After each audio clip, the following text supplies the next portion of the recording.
Assalamualaikum warahmatullahi wabarakatuh dan salam sejahtera kepada korang semua yang tengok video ini dan telah klik video ini. Terima kasih semuanya. Dan di video pada kali ini kita akan meneruskan lagi perbahasan kita tentang komik seri Putra yang ini, dimana kita telah masuk ke episode yang ketiga yang bertajuk Putra Jejak Warisan. Dan topik yang kita bahaskan dalam episode ketiga ini adalah sejarah dan budaya. Jadi di video sebelum ini kita telah mengenali watak-watak yaitu putra-putra tersebut. Dan di episode kali ini kita akan tambahkan lagi 3 watak, yang dimana yang watak yang pertama tuh yaitu Whitby Robinson. Kita telah tengok di episode yang pertama yang bertajuk Sepakatan Putra Raja. Jadi di episode yang ketiga ini dia muncul kembali. Jadi ada dua lagi watak baru yaitu Colin dan juga Benjamin. Jadi adakah mereka akan muncul dalam bab yang kedua ini? Jom kita tengok sama-sama. Jadi tanpa membuang masa, kita masuk ke bab yang kedua yang bertajuk Museum Sejarah dan Budaya Dunia. Jadi di sini pertama-tama sekali kita akan dilihatkan putra-putra ini telah masuk ke bilik timbalan pengetua Akademi Lelaki Momos, yaitu Tuan Godfrey. Di mana di bab yang pertama ataupun di video sebelum ini ada 2 orang setiausaha timbalan pengetua ini telah berjumpa dengan putra-putra nih. Dan setiausaha ni cakap timbalan pengetua mau jumpa putra-putra nih. Jadi apakah mau minta bantuan kan? Jadi apakah bantuan yang diperlukan oleh Tuan Godfrey nih? Jom kita tengok di sini. Jadi di sini kita tengok putra-putra itu telah masuk ke dalam bilik timbalan pengetua yaitu Tuan Godfrey. Jadi di sini Tuan Godfrey pun berkata, "Terima kasih kerana sudi datang jumpa saya." Baru tu si Carlos ni pun berjabat tangan dengan Tuan Godfrey. "Apa kabar Tuan? Tuan panggil kami, ada sesuatu terjadi kah?" Baru kata Tuan Godfrey, "Sebenarnya ada satu kejadian aneh berlaku semalam." Baru tu Felix dengan Jaywin ni berdoa dia. Dia cakap berdoa, baru dia cakap janganlah sebab Shell, janganlah sebab Shell, janganlah sebab Shell. Sebab Shell ni kan suka buat masalah kan. Kata Tuan Godfrey lagi, "Di Pulau Momos ni ada museum sejarah dan budaya dunia. Semalam ada orang pecah masuk museum tu. Semua artifak seni bersejarah hilang dan semua putra-putra ni pun terkejut." Baru kata Carlos, "Apa? Siapa yang pecah masuk?" Kata Albert. Kata Leon, "Siapapun dia, jelas ada niat jahat." Kata Carlos, "Jadi kenapa Tuan panggil kami ke sini?" Dengan bersemangatnya si Felix ini pun cakap, "Saya tahu, timbalan pengetua nak kita cari pencuri tu. Jangan risau, kami akan cari dan tangkap penjahat tu." Kata Tuan Godfrey sambil tersenyum, "Cari dan tangkap pencuri itu memang perkara penting. Tapi sekarang ni kita perlu utamakan isu lebih kritikal." Dan apakah isu yang lebih kritikal itu? Tuan Godfrey ni pun pergi membuka laci mejanya dan mengeluarkan sepucuk surat. Baru kata Carlos di sini cakap, "Isu lebih kritikal." Baru kata Tuan Godfrey sambil menunjukkan sepucuk kertas tu, "Inilah satu-satunya petunjuk ditinggalkan pencuri dalam museum." Batu semua pun terdiam melihat sepucuk surat tu ataupun surat tu lah. Dan surat tu apakah yang tertulis di dalam surat tu ataupun di atas surat tu? Di dalam surat tu dikatakan ada sebuah kata-kata yaitu, "Sejarah dan budaya merupakan senjata ditinggalkan oleh si mati, dan saya telah meringankan beban anda semua. Kini anda bebas." Jadi apakah maksud di sebalik nota ini ataupun di sebalik kertas ni lah kan? Baru kata Shell, apa dalam fikiran dia ni? Dia fikir mencuri artifak seni tu sesuatu yang boleh dibanggakan ke? Kata Albert, "Tapi kalau tengok dari nota ni, dia tak mencuri untuk uang. Mungkin ini satu gurauan. Semuanya akan okey lepas kita tangkap pencuri itu dan rampas balik artifak museum." Kata Felix, "Betul. Tiada jenayah akan terlepas daripada saya. Saya janji pada awak semua. Saya isytiharkan operasi siasatan kecurian seni bermula." Dengan semangatnya si Felix cakapkan, macam detektif Conan saja ni. Baru tu kata Albert, "Awak sengaja ambil kesempatan ni sebab tak mahu masuk kelas kan?" Baru kata Carlos, "Tuan, sebelum kami mula siasat, boleh kami masuk Museum Sejarah dan Budaya Dunia tu?" Baru kata Albert, "Awak pun tak nak masuk kelas ke?" Dia cakaplah dengan si Carlos kan. Jadi di sini dicepatkan masa, mereka pun telah sampai di depan Museum Sejarah dan Budaya Dunia. Dan mereka pun terpegun ataupun terpesona melihat bangunan yang sangat besar itu ataupun bangunan museum itulah. Baru kata mereka, wah besarnya. Dan di sini ya tengok Tuan Godfrey ini pun mengetuk pintu museum sejarah tuh. Dan tiba-tiba pintu itu pun terbuka dan keluarlah siapa? Dan keluarlah Tuan Benjamin. Baru tuh Tuan Benjamin ini pun tunduk hormat lah kan. Baru tuh kata Tuan Benjamin di sini, terima kasih kerana datang Encik Godfrey. Kata Tuan Godfrey di sini, mereka ialah putra dari berbagai negara. Saya ajak mereka sekali untuk bantu. Di sini kita tengok Tuan Benjamin ini pun diam saja melihat putra-putra tu. Baru tu mereka pun masuklah ke dalam museum tu dan melihat di sekeliling museum tu. Dan memang betul semua artifak-artifak ataupun lukisan-lukisan yang bersejarah memang sudah tiada. Tengok semua kosong. Di dinding tidak ada lukisan-lukisan, di tempat macam kaca-kaca ataupun tiada barang-barang bersejarah. Jadi memang kosong lah. Baru tuh Tuan Benjamin ini pun menjemput putra-putra ini pun masuk ke dalam pejabat pengurusan ataupun pejabatnya lah, pejabat Tuan Benjamin nih. Baru tuh Tuan Benjamin cakap, sini pejabat saya, silakan masuk. Semua putra-putra pun masuk. Baru tuh kata Tuan Benjamin selepas tutup tuh pintu, di dalam lah kan sudah ada orang nih, di dalam lah sudah ada orang bercakap. Baru kata Tuan Benjamin, terima kasih kerana datang hari ini. Nama saya Benjamin Walter. Saya kurator Museum Sejarah dan Budaya Dunia Pulau Momos ini. Tuanku sekalian datang dan lihat museum dalam keadaan begini. Saya rasa malu. Saya gagal melindungi harta penting dari seluruh dunia ini. Saya benar-benar minta maaf, kata Tuan Benjamin dengan menyesal lah kan. Baru kata Albert, bukan salah awak Encik Benjamin, jangan salahkan diri. Kata Carlos, timbalan pengetua ajak kami ke sini untuk bantu awak selesaikan perkara ini. Jadi kalau awak perlukan bantuan, jangan malu. Kata di sini kata Tuan Benjamin lagi, terima kasih sebab semua artifak itu hilang. Saya jadi tak keruan. Segalanya dah terlambat. Baru kata Shell sambil memegang bahunya si Tuan Benjamin ni, baru berkata, si Shell kata, jangan risau Encik Benjamin, selagi artifak itu masih wujud, saya dapat rasakan kehadirannya. Saya yakin dalam sedikit masa lagi kita akan jumpa. Baru tu dengan terharunya Encik Benjamin ni pun Tuan Benjamin ni pun macam sedih lah, terharu dia. Baru Tuan Benjamin ni pun cakap, tuanku, kata-kata tuanku melegakan hati saya. Betul cakap tuanku, saya tak patut putus asa dengan mudah. Semua putra-putra tu pun tersenyum. Baru tu di sini kita tengok semuanya pun berbincang dengan serius lah tentang kes ni kan, siapa yang curi, apa yang perlu dilakukan selepas ini, kan. Di sini kita tengok Alex ni pun sambil tersenyum. Baru dia tengok putra-putra ni yang sambil berbincang ni kan, yang sambil berbincang dengan serius. Baru tu dia cakap dalam hatinya si Alex, dah lama tak nampak mereka begitu serius dan fokus begini. Mereka sungguh serius dan bijak. Baru tu di sini kita tengok Tuan Godfrey ni pun dari jauh nampak si Alex ni. Baru tu di sini dicepatkan masa lagi.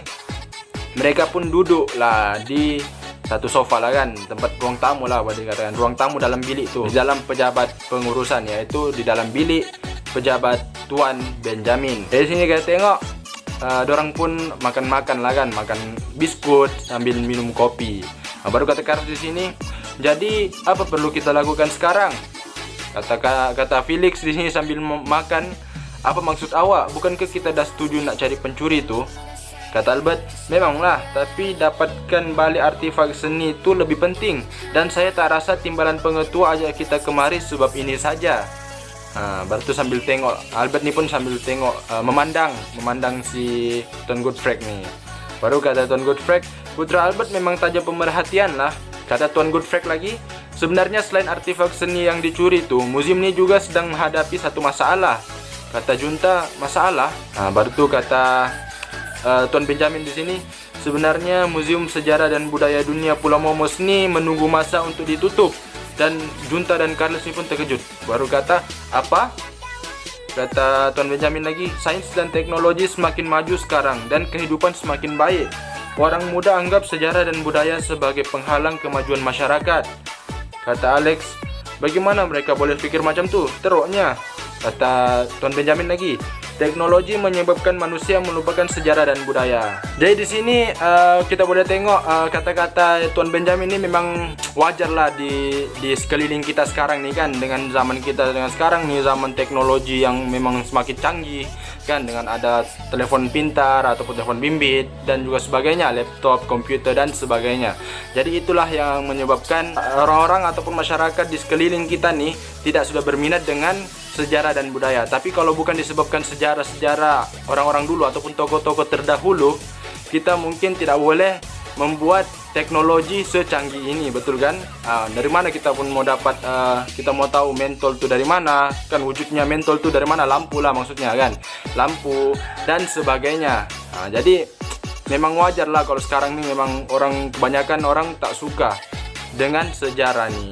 Kita teruskan lagi, kata Tuan Benjamin di sini, terutamanya golongan remaja. Kan tadi aku sudah cakapkan tadi, mereka langsung tak minat sejarah, jadi jumlah pelawat semakin kurang.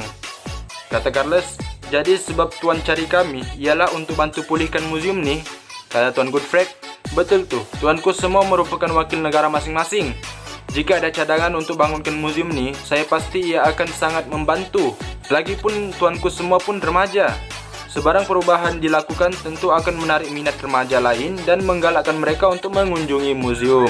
Bahkan cinta mereka terhadap sejarah dan budaya dunia, kata Tuan Godfrey. Pasal pencuri itu biar kami uruskan. Maksudnya Tuan Godfrey dengan Tuan Benjamin yang akan uruskan. Baru itu semua putra-putra ini pun tersenyum. Baru kata Carlos dengan semangatnya, serahkan pada kami. Sejarah dan budaya merupakan penghubung masa lepas dan masa hadapan. Demi melindungi semua ini, kami akan lakukan yang terbaik supaya orang menurutinya. Macam memaksa kan. Baru tuh kata Albert, hei, awan nak paksa orang ke? Berkata Tuan Godfrey, baiklah, memandangkan tuanku semua bersetuju, kami akan tunggu imej baharu museum sejarah dan budaya dunia ini, kata Tuan Benjamin sambil tunduk hormat. Terima kasih tuanku semua, saya harap tuanku dapat buat perubahan lebih baik demi sejarah dan budaya kita. Lepas tu mereka pun keluar daripada pejabat Tuan Benjamin ini dan melihat lagi sekali lagi di sekeliling museum tu. Baru tu kata Alex di sini, saya tak sabar nak tengok museum berimej baharu nanti. Kata Albert, saya dah fikirkan beberapa konsep sepersidangan antara bangsa seterusnya, sambil memeluk Alex dengan Albert ni. Baru kata Leon, semua orang dah lupa nak pergi kelas ke? Dan tiba-tiba ada bunyi satu pukulan yang berbunyi kerak. Kerak. Apakah bunyi itu? Baru tu di sini kita tengok, baru tu kata Albert di sini, siapa tuh? Dan kita tengok sini siapakah orangnya yang memukul sesuatu tuh? Itu adalah Colin. Baru kata Carlos, wah, sekali tengok dah tahu dia budak jahat. Sambil makan gula-gula apa namanya nih? Gula-gula singgam tu kan, yang kalau kita tiup jadi belon dia kan. Baru tu dia ni macam tengok ni mukanya macam bengang kan, bengang. Baru tu dia pun pergi dari situ. Baru kata Albert, hei, tunggu. Kata Shell, siapa tu? Kata Albert, dia bawa kayu baseball. Entah-entah dia datang nak rosakkan tempat ni. Baru kata seseorang ataupun kata Tuan Benjamin, saya kenal dia. Dia datang ke museum setiap minggu, tapi dia hanya tengok satu lukisan saja. Apakah lukisan tu nanti di bab yang ketiga ataupun di bab yang keempat mungkin, ataupun bab yang seterusnya kita akan tengok apakah lukisan yang dilihat oleh Colin. Baru tu kata Tuan Benjamin lagi di sini, sebab itulah saya cam muka dia, kata Felix. Tapi dia pakai uniform sama dengan kita, jadi dia pelajar akademi lelaki momos jugalah kan. Baru tu semua pun terfikir, oh betul juga kan. Dan apakah yang terjadi selepas itu? Kita akan sambung ke kita akan sambung di next video dalam dalam bab yang ketiga. Jadi sampai sini saja akhirnya untuk bab yang kedua ini. Jadi kita teruskan dengan notanya di sini. Notanya di sini ada 2 muka surat, yaitu tentang keajaiban baharu dunia. Jadi kita tengok di sini apakah notanya. Tengok sama-sama. Yayasan 7 Keajaiban Baharu Dunia yang berpusat di Switzerland melancarkan satu undian pada 2007 untuk memilih keajaiban dunia baharu daripada monumen purba lain. Jadi sini kita tengok ada beberapa tempat, ada 1, 2, 3, 4, 5, 6, 7. Ada 7 tempat yang sangat terkenal di serata dunia. Jadi apakah tempat-tempat itu dan di manakah tempat-tempat itu berada? Di negara-negara manakah dia? Jom kita tengok satu persatu. Yang pertama di sini kita tengok tembok besar daripada China. Ini ialah struktur binaan paling besar dan paling panjang dalam tamadun manusia. Keseluruhan panjangnya ialah 21.196,18 km. Panjang baik. Maraton pun meletus desa pun tidak sepanjang ini ya.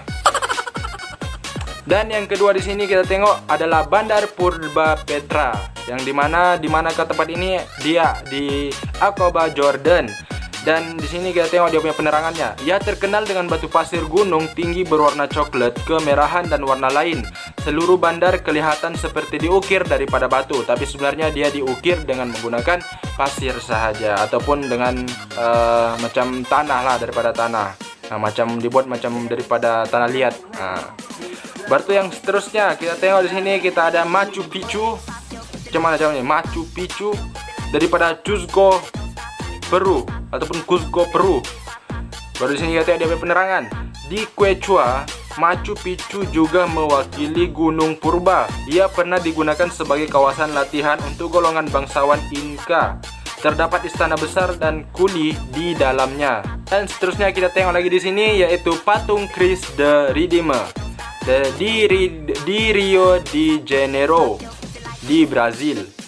Patung besar Yesus Christ juga merupakan simbol Rio dengan ketinggian 38 meter. Simbolik tangannya yang mendepak itu seolah-olah melindungi bandar tersebut. Dia ada berada di Rio de Janeiro. Jadi siapa-siapa yang pernah pergi sana tuh, dia tengoklah tuh kan. Baru seterusnya Chichen Itza, semenanjung Yucatan Utara, Meksiko. Kita tengok nih, dia macam piramid di sini kan. Baru macam ada tangga-tangga, anak-anak tangga. Kita tengok dia punya penerangan. Bandar penting ketika era pertengahan Maya. Terdapat 3 telaga yang membekalkan air sepanjang tahun, menjadikannya pusat perhimpunan masyarakat. Yang ke berapa nih? Yang ke-6 yaitu Colosseum. Macam mana aja nih? Colosseum daripada Rom, Itali. Merupakan arena pertempuran terbesar ketika era Rom. Ia berbentuk bujur dengan 60 teres dan dapat menampung 50.000 orang. Sangat terkenal lah kan. Sampai di Malaysia pun sangat terkenal, sehingga kan di buku teks sejarah tingkatan 1 kalau tak silap, dia punya muka suara depannya yang macam begini, muka suara depan yang begini, itu adalah gambar Colosseum daripada Rom, Itali. Di sini kita akan masuk yang ke terakhir, di tempat terakhir ataupun di penerangan yang terakhir, yaitu tentang Taj Mahal daripada Agra, India. Dari sini kita tengok, makam dibina untuk memperingati kematian istri Sultan Shah Jahan.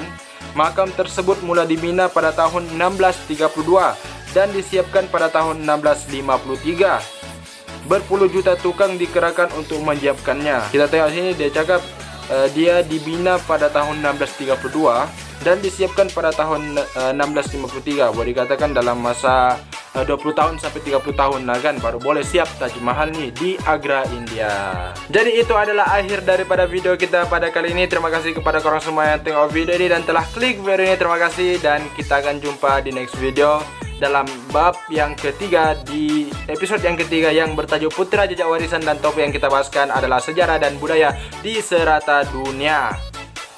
Jadi jangan lupa juga untuk like, share, komen, dan juga subscribe. Kita jumpa di next video dalam bab yang ketiga di episode yang ketiga. Assalamualaikum, bye bye, ciao.